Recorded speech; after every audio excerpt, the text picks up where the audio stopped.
funny. Are we live? Yep. Okay. I'd like to call to order Planning Board meeting, Town of Middleton, Wednesday, November 8th, 2023. We are at the Fuller Meadows School. For anybody who has cell phones in the room, please mute them, and we can get going. First order of business, we have 2 sets of minutes to approve. Has everybody had a chance to read the September 13th minutes from 2023? Yes. Yes. Anybody have any questions, or I'll take a motion. I'll make a motion to accept the September 13th, 2023 minutes as written. Second that. All right, all in favor? Aye. Aye. And the October 11th, 2023 meetings, has everybody had a chance to review those? Yes. All right, I'll take a motion. I'd like to make a motion to accept the October 11th, 2023 minutes. I'll second that. All in favor? Aye. Aye. Aye. All right. Number 2, continued public hearing, proposed amendments to the Planning Board subdivision rules and regulations under Mass General Law, C 41, Section 81Q. And for the public, we also have Mr. Anthony G. Gregorio on the phone, as he is slightly ill, so we will take his vote via the phone moving forward. Good evening, Anthony. Hi, Brian. Okay, so Katrina. Okay, so we only have 2 items on the agenda tonight. I know it's 2 separate items, but I'm going to talk about them together because there's some things that I took from the subdivision regs and moved to your planning board rules. So this is a continued public hearing for adopting revisions to the planning board's subdivision regulations. And when we left it at the last meeting, I was going to take recommendations from town council and incorporate them, which I have done. But also since then, it was after talking to our consultant for the zoning review and looking through the recommendations from the zoning audit that the zoning bylaw review committee just did, that I realized we wanted to take the roadway improvement section out of the subdivision regulations, and I may have talked about it with you here. The roadway improvement portion or chapter of our subdivision regulations isn't regulated under subdivision control law. It's something the town made up to deal with paper streets. We have a lot of paper streets that were approved, 100 years ago now. And some have built homes on them. They're in bad condition in some cases. And some people that own a lot down one of these roads, if they wanted to build it and they applied for a building permit, they'd be shot down because of the condition of the road. But there's really no way for them to improve that road. They can't just go out and hire a paving company to pave it and then think they're going to get a building permit. But Middleton didn't want them to have to go through the whole subdivision process just to pave a paper street that gives frontage for one lot. And so they created this process. But it is not regulated under subdivision control, so it really doesn't belong in our subdivision regulations. Town council, during the zoning audit, recommended that we move it to our zoning bylaws and just create a special permit process, like require a special permit for this process. That gives the board the authority it needs to impose conditions on it if conditions are needed. So it's a much better scenario. However, we haven't adopted this special permit yet. So what we can do, and what I did do, is I took that chapter out of our subdivision control law, moved it to the planning board's rules. It's a new chapter in the planning board's rules. It still works the same way as it always did in subdivision control, because remember, it's not regulated by subdivision control.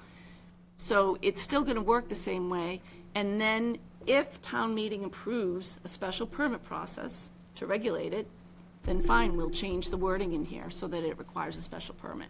Or we'll just move it to, because we already have a chapter on special permits. And so that's the biggest change. I also took all the forms out. That's so that we can change them when we need to change them. technology changes. You know, we're online now, so we have there's a lot of different reasons why we would want to change the form, or we say, oh, we really want some department to check off on this. So we want to be able to change the forms without going through this whole process and recording them at the Registry of Deeds. And I also took the form out that went with let me see, what else did I do?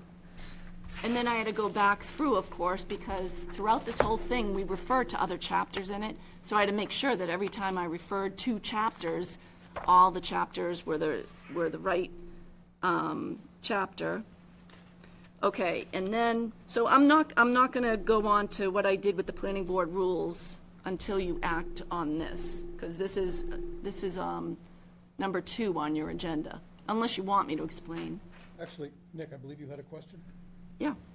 I haven't had a chance to read what you put together, and I apologize for that. You haven't what? Had a chance to read or review what you put together regarding Oh. the paper streets thing. Now, my question to you is, I know we talked about it a while ago, for example, like Old Forest.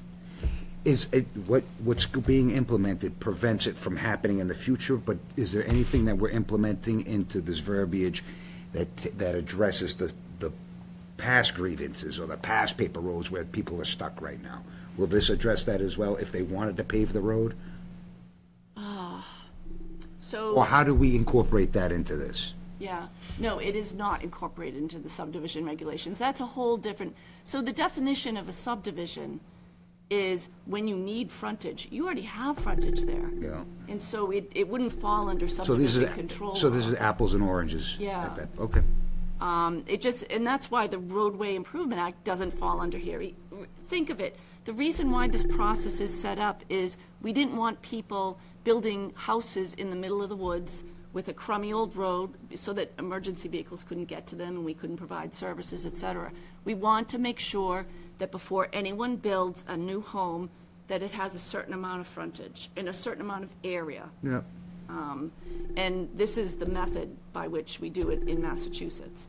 So Forest Street is an old private road. It has stature as a private road. You can build new houses on it. It's just that it's private. And that's the difference.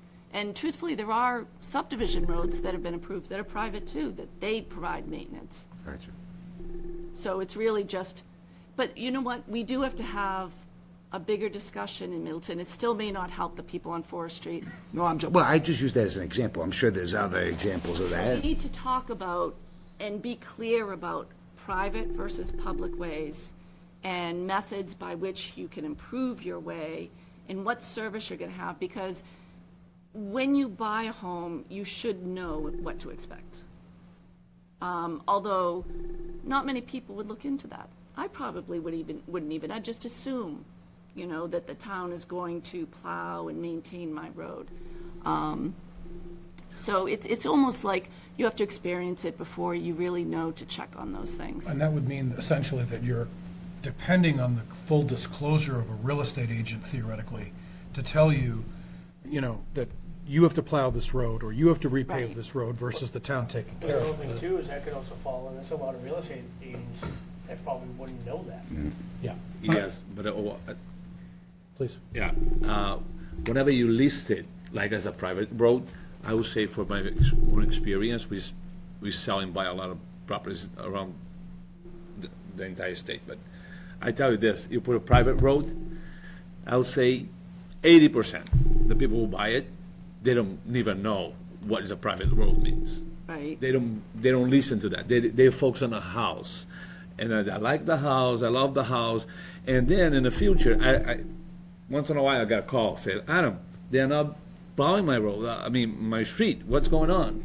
I said, this is a private road. Well, you know, we do have to assume too that if the house is on a private road, it doesn't cost as much as a house on a public road that does get maintained, and so you are getting a price break.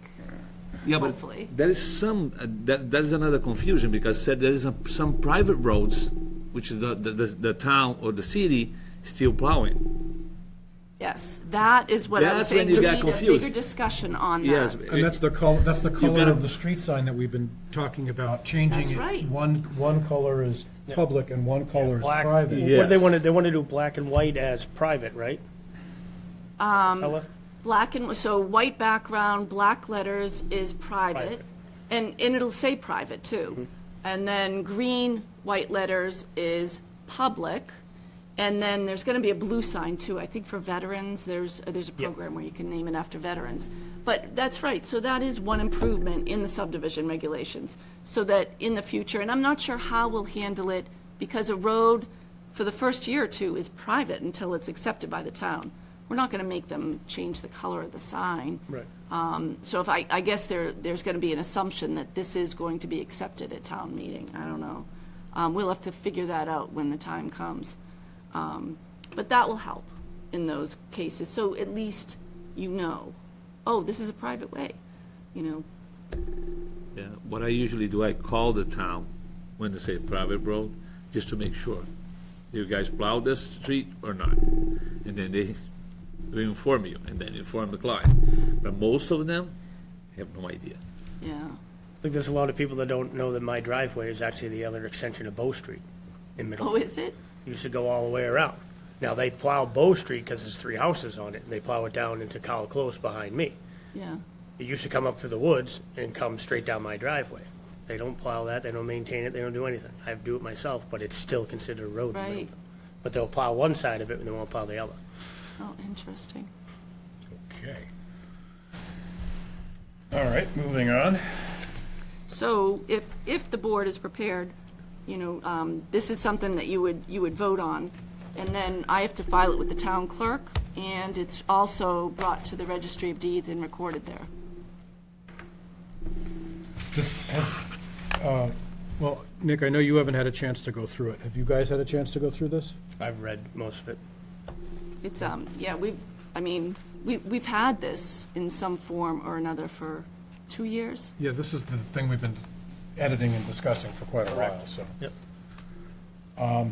Well, assuming that our editing process was proper, and assuming that Katrina I'm has, sorry, they're right on, there's a typo right on the front cover. Chairperson is Chayperson. I'm a chair. So before, if the board votes tonight, I am gonna go through it with a fine tooth comb and just make sure that I haven't made other little errors like that. Anthony, do you have any questions about this? Anthony? Sorry, I was on mute there. No, I think I went over this today as well. Mostly just the red portions that were added in, so chapter 7, and some of the new stuff in there. But I think Right. we've gone over quite a bit of this kind of chapter by chapter over the last several months, and I think a lot of it makes sense, and yeah, I'm in favor of it. Okay. Well, if nobody has any objections, then I'm willing to take a motion to approve this, subject to Katrina's fine tooth comb editing before submission. I'd like to make a motion to accept the new subdivision rules and regulations per Katrina's review on spelling and grammar. And Okay. I'll take a I'll second. second that. All in favor? Let's do a roll call. Oh, yes, that's right. Mr. Di Gregorio? Aye. Aye. Adamar? Aye. Jason? Aye. Nick? Aye. And I'm an aye. So, it's unanimous. Katrina's happy. That's good. Yes, I'm very happy. All right. So we'll move on to the planning board general rules. Okay, so the planning board rules, and this is something that I haven't really discussed with the board, but the ZBA and the planning board are using our peer reviewer more. You actually haven't been real busy lately, and so you've had no reason, we haven't had any subdivisions, definitive subdivisions before you, but I think you're ready to. You've got a 53G account set up, you've adopted your consultant 53G rules, and you're all set to go. So, in the past, rarely has the planning board or the ZBA asked for traffic impact studies. For the past 2 years, the ZBA has really started cracking down on it because of the traffic here. We really have to pay attention to it. When you ask for a traffic impact study, even I mean, it doesn't make a lot of sense to me. I look at the end and the results and the conclusions, but the other 200 pages, I don't know what it says. You just have to take for granted. You don't want to take for granted when it's the applicant, and so you really need someone to do a peer review of this. What the ZBA also did is they wanted to create developers looking at a piece of property and weighing whether or not, you know, the cost of development are worth the price they're asking for it. Traffic impact studies cost a lot. Having them peer reviewed costs a lot. The mitigation you may ask for costs a lot. And so we want to give developers a good idea of the costs involved. And so what they did is they created minimum criteria so that a developer would know if it's like 66 vehicle trips a day, and I'm just pulling that out of thin air, you know that we're going to be asking for traffic. In fact, just give it to us with your application. They also hold the right, though, to ask for one, even if it doesn't create 66 trips a day, if there's something else that they think would be dangerous about it. But at least developers have some minimum criteria to go by. They also created a scope of work for the traffic study, exactly what they are looking for. We're lucky because we have a traffic engineer on the ZBA who helped put those together. We also have a engineer for the town of Wakefield on the ZBA. So I trust that this scope is a good scope. I took their exact scope and I have put it in the planning board rules. That's because we would like to take out all the requirements in site plan and in the zoning bylaw that should be in the rules. It takes up room in the zoning bylaw. We don't need all of that in the zoning bylaw. And you're more apt to need to change those. And it's much easier to change your planning board rules than it is to change our zoning, which takes a vote at town meeting. And so I took the liberty of adding some traffic impact scope to the planning board rules. And then also, we just talked about taking the roadway improvement plan out of the subdivision control. That's a new chapter in your rules. So that I've added the traffic impact study scope and also the roadway improvement plan to your rules. And again, I want to reserve the right to go over this with a fine-tooth comb because I really did just work on this quickly at the end of last week to get it to you. This meeting came fast after the last one. So I would like to definitely go through, and I will let you know if I find anything substantial. We'll bring it back before the board. But I don't think I'll find anything huge. Maybe some numbering, too. Numbering was driving me crazy, the formatting, when you're adding chapters, and then all my sections didn't coincide. And so, yeah, I'd like to go through all the number It just moves up formatting. one for everything, right? Well, it didn't match from one to the other, and then I was trying to convert it, and it was just, it was being obstinate. Well, I know that over the last at least year, if not more, this board has been trying to follow the lead with the ZBA and forcing people to show us the traffic studies. And I personally am grateful that we're going to have a peer review because I'm not sure personally I trust the validity of the traffic study that we're getting from the developer and or the lawyer. When they're self-policing themselves and they're paying someone Right. to do it to make, who knows if they want to give them Right. favorable results. Right, the engineer's being paid by them. Yeah, Yeah, so I've been saying that myself for a while. I That am- something doesn't make sense here. right. I'm 100% for this. Does anybody have any additions, questions, comments? So automatically, if something like that comes up, a project where a traffic study is required, are we automatically doing a peer review like we should be? So, so you didn't get a chance to read it, right? I'm gonna read the first, let's see. Or Katrina, we could do a sidebar, not a sidebar, but be like, Nick, read it, and you'll know it, and then I can do that on my own time instead of wasting Oh, everybody no, else's. no, but I just wanted to, wait. So we don't have the minimum criteria in here. I thought I do have it in here somewhere.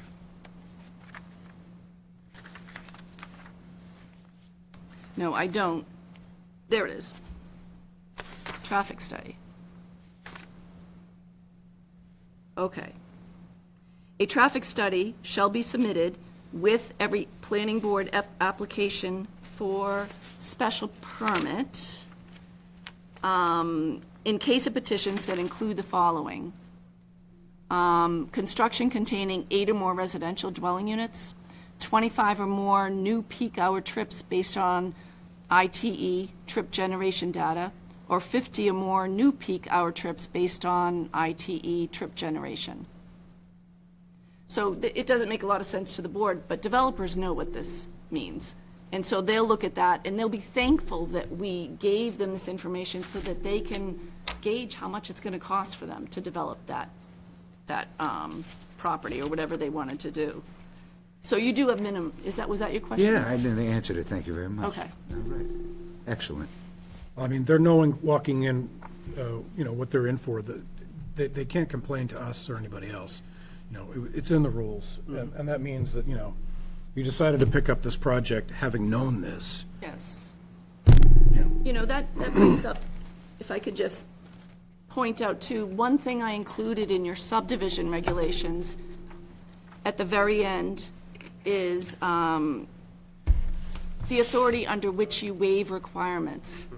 So, and it sounds kind of bossy, it's basically reminding the board, listen, think twice before you waive requirements, right?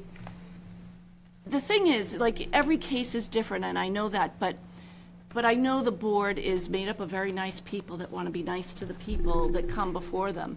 But you're also doing a job to keep the rules that we have created to protect the other residents. And so you're being nice to the other residents surrounding these projects by enforcing the rules and not waiving everything.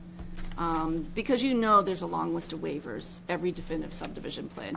And that's understandable with our old regulations because they were outdated, frankly. But think long and hard about granting the waivers and be tough, because I think the other residents, you owe it to them, and think of them when you're being strict with the developers in front of you. I guess that's all I wanted to say. Well, essentially, the existing people are our constituents versus the new, there are no constituents in houses that have yet to be built. Yes. So we have to look at our constituents first. All right, so barring any other discussion about the work here, does anybody have a motion?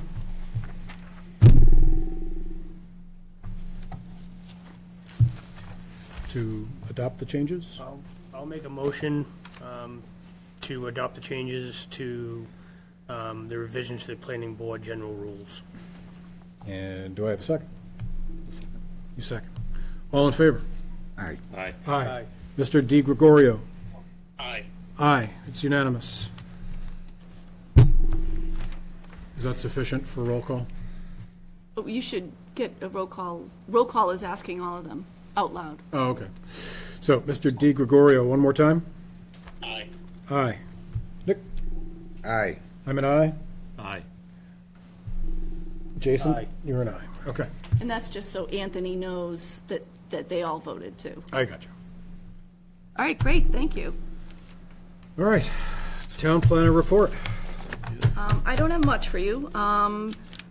We have, I've been working with the master plan committee. As you know, I forgot, you are the chairman, on master plan implementation. Today, we had our department head meeting, so now all the departments are aware that they may have been assigned tasks from the master plan that need to be implemented.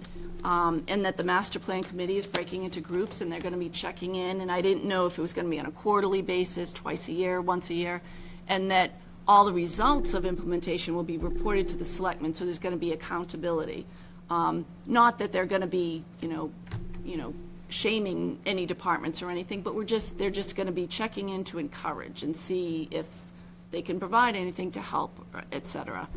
Because those are the things, like we've heard from the Finance Committee, that they like to hear. That if departments need more money or more staffing to implement something in the master plan, that's a good reason to give them the money. And so that's exciting that the Master Plan Committee is going to begin doing that. And also Monday night, 7 o'clock at the Flint Library, we have our community meeting for the zoning review. It would be great if you could all go. I know that you're all busy, but it would be wonderful if you could go, because this is, think of it that when we finish the zoning proposal, it's this board that's going to be carrying the weight of that. Is it this Monday coming up? Yeah. Yes.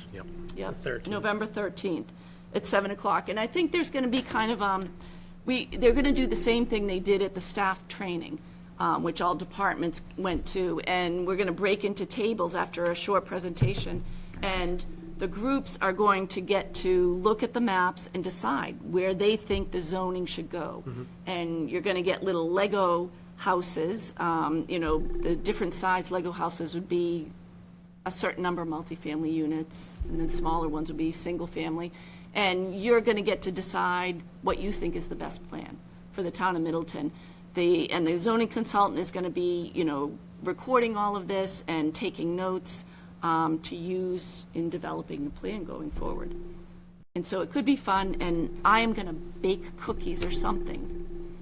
So we'll have a little table on the side. Now, Jackie was talking about that at our meeting last week for the Affordable Housing Trust Fund. She And she is was so saying there's good. going to be, she's been doing really, really good with her research, and Excellent. she's been unbelievable. And the consultant that we had was just, they're doing their due diligence. In Yeah, she John, has- John she might has actually, experience with John that. might actually show up there, our consultant, but he said the same thing, and Jackie said it's the information that's going to be put out on Monday night about the zoning and everything is just unbelievable. The presentation that they have is unbelievable. Oh, I guess. good. Excellent. What kind of space are we talking about at the library? Because, I mean, if we want to expand this to get more involvement, or are we trying to keep it more to the boards, or? Oh, no, it's public. It's open to the public. It's public. okay. But remember, the planning board is the one that's really hosting this effort. You are leading this whole rezoning.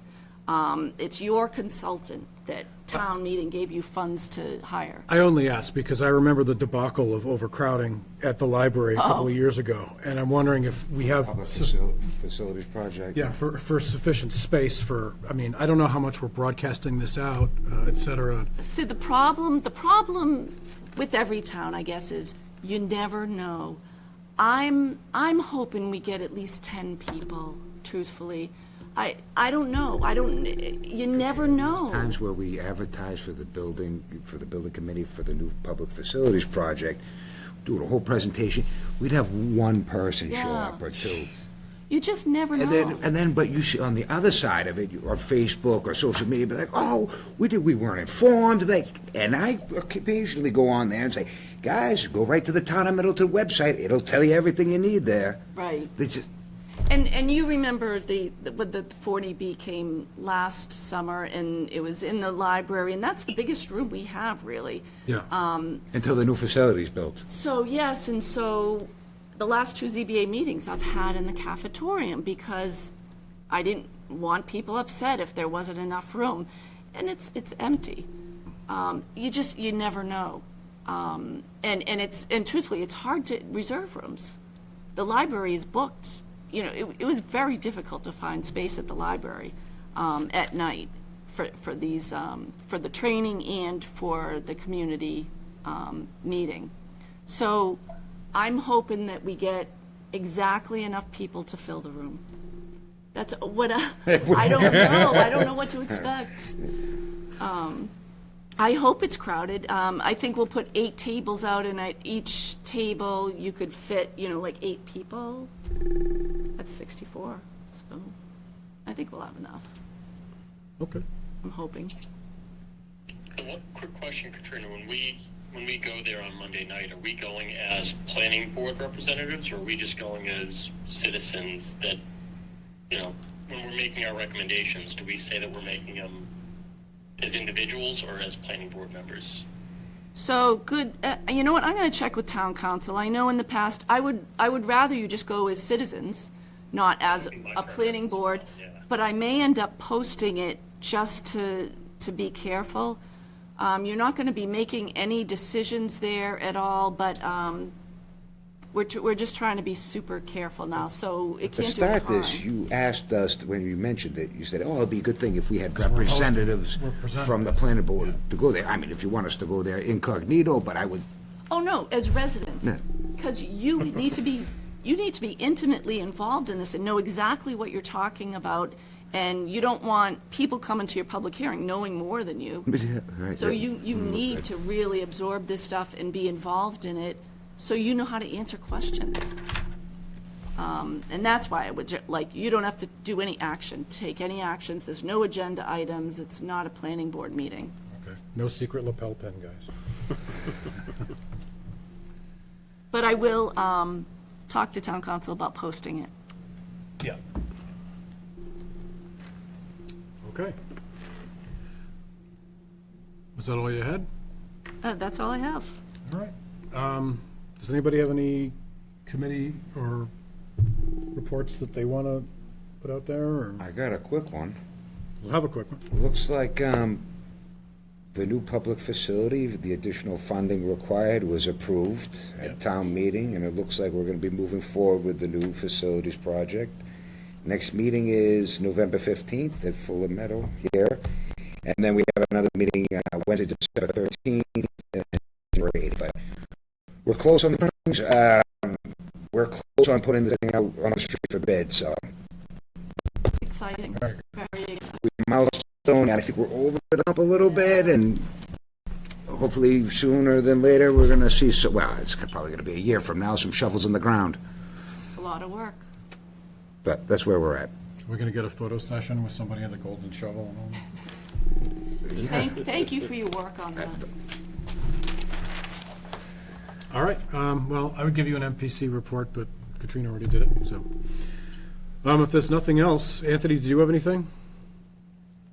No, I think Jason touched on a lot of our affordable housing trust stuff earlier. Yep. Okay, then if there's nothing else, I think we can adjourn the meeting. So moved. So moved. Thanks, Brian. So moved, all righty. Thank you. Good night, everyone.